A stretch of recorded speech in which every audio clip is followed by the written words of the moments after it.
It's definitely an adrenaline rush, pole vaulting. It's really exciting.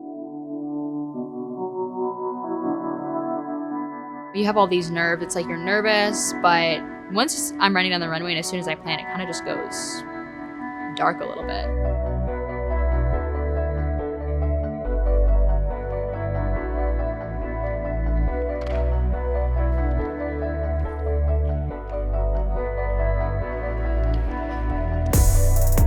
She's such a powerful vaulter. She takes a jump up and everyone wants to watch it. I think some of her best qualities are she's very fast and she's very athletic and she's fearless. But it's definitely something I look forward to every day. It's a beautiful thing, and I think to me it's just one of my favorite parts of my life. I was a ballet dancer since I was really little till my freshman year of high school. I think my involvement with track kind of came from an interest of wanting more competition. So I remember in middle school, my dad he wanted me to go on runs with him. When I go on runs with her, she would run effortlessly, like a 2-mile, 3-mile run. It was no problem for her. Her high school coach, when she first came in as a freshman, said to me, I want to try her in every position. I said, perfect, just not pole vault. It was the only sport I felt like that was a real danger event. She tried all the events. She came home and said, oh my God, I found this event I love. And I said, what is it? She said, it's pole vault. I said, great, awesome. I just grabbed a pole my freshman year and have loved it ever since. She was probably a sophomore or a junior the first time I saw her jump. She was doing other stuff. She wasn't just pole vaulting. She ran hurdles and did other races. You got it, Sophia. Go. But if you're checking out to go run hurdles or to do some sprint races, I take that as a good sign. But you could just tell there's something there. So in 2019, I broke the outdoor pole vault school record. 13 feet and 14 feet are kind of big benchmarks. So that's kind of something that when I became a college vaulter, I was like, I want to jump 14 feet. That's been one of my goals. And that entire year, I kept jumping 13, 11. I just really want to jump 14. And so I remember I cleared the 14-foot bar and I was like, wow. I kind of cleared it by more than I was expecting myself to. So when the bar went to 14.4, I honestly, in the back of my mind, I was like, I don't really know if I am going to be able to clear this.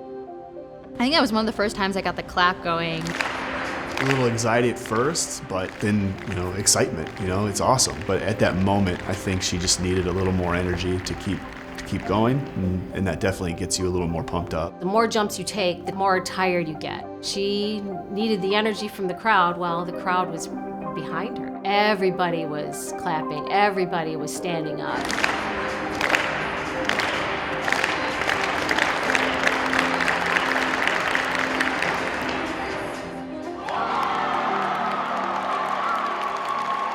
I remember clearing the bar and just being shocked. I think there's a picture of me looking up at it being like, what just happened?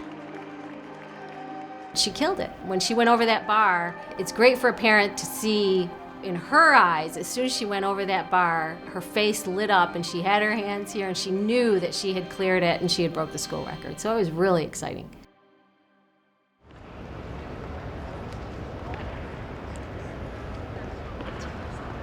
That junior year, I thought I had so much going for me. The first meet of the season, I had jumped the indoor school record. Get it! We went on winter break, and then I came back, and I think it might have been middle of January, I injured my hamstring in practice.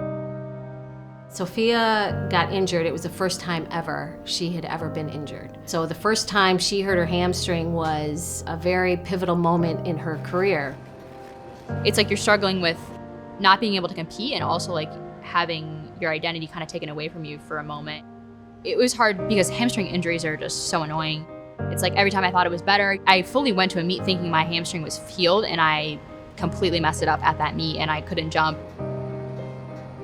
It was a bit frustrating, I think, because she was ready to jump really high. You could kind of see a little bit from the first meet we had in December. That was the same year that COVID happened.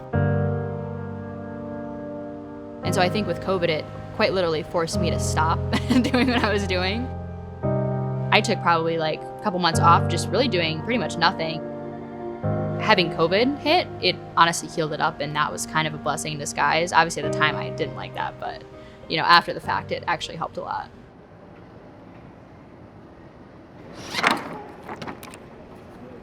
I think my senior year I was really just trying to get back to where I was.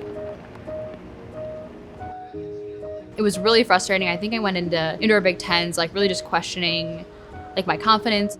I didn't feel like myself. Practicing pole vault is good, but you never know what you're gaining until you can actually compete. So when you're not able to compete, you kind of wavering, you don't know where you're at. Kind of what differentiates some people from success would be, are they going to do what's not required? Are they going to go above to the next thing? The end result is she just loves pole vaulting, and so for her, I think whatever means to kind of get to where she can perform well, she'll just kind of do it. I think everyone was going through their own things, their own battles. I feel like you wouldn't have known it with her as much. She stayed calm, she stayed collected, and she's just been killing it. The Michigan State senior. This is within the range of her collegiate best, and Sophia Franklin clears at 4.35 meters. Pole vault's such a confident sport. If you walk in there with a ton of confidence, you're probably going to do really well. I walked into that meet saying, I'm going to win at all costs, and I know I can do it, and I ended up winning that meet, and I think it's just because I completely changed my mindset. Sophie's determination comes from her. All that year, did not take a break, just stayed with it, and I think she's always had a lot of self-confidence, and now she's actually getting to benefit from that mindset this whole time.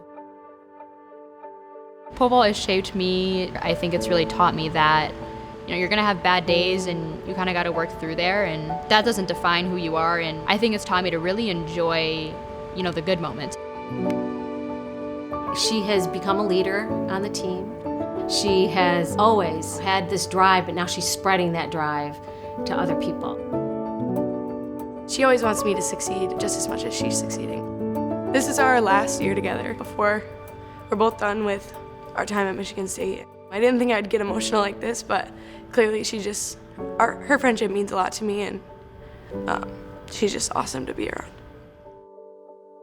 I ran track, I'd never reached that level of status that she has. I'm kind of maybe living through her eyes. Very proud, very impressed by what she's accomplished. She's a good egg. She's a great kid. She does the right thing. She always tries to do the best for not just herself, but the people around her. She's gonna go far no matter what she does. It's just the best feeling when you're competing. You really have to put in the work. If you want it, you need to be putting in the work and stuff. And so I think that that's also taught me and is going to shape me in future events and stuff like that, that nothing is guaranteed and you have to work for it.